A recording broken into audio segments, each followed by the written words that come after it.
Bonjour, aujourd'hui Mathurin Régnier. Sa vie, 1573 à 1613. Avec sa fougue habituelle, Mathurin Régnier le satirique secoue le joug que Malherbe prétend imposer à la poésie. C'est pour lui une affaire de tradition. Il reste fidèle à la doctrine de la Pléiade. De tempérament, une affaire de famille aussi.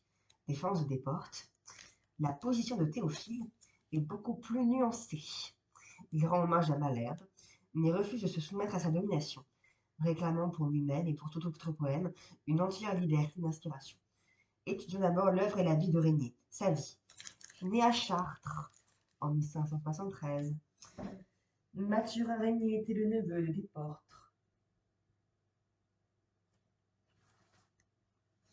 Attaché au cardinal de Joyeuse, il le suit à Rome en 1594, puis en Languedoc.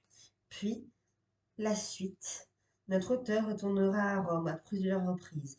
Ce n'est pas sans importance pour sa formation littéraire. Il se fixe à Paris en 1605. Il y rencontre Berthaud.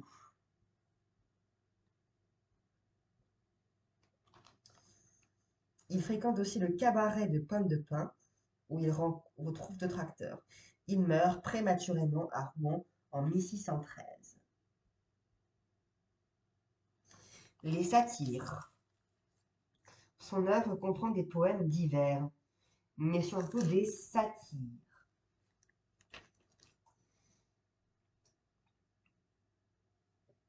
Le genre est à la mode au début du XVIIe siècle. C'est la satire bernesque, caricature tantôt minutieuse, tantôt énorme à la manière d'italien Berni. Régnier imite Berni lui-même et c'est bernesque italien.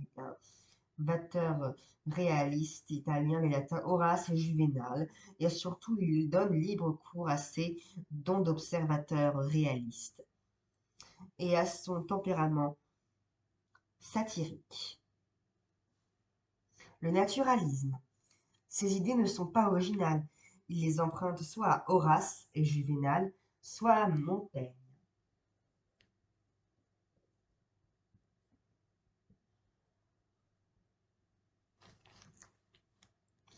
Mais s'il n'a pas de philosophie, son instinct et ses goûts donnent de l'unité de l'ensemble de son œuvre.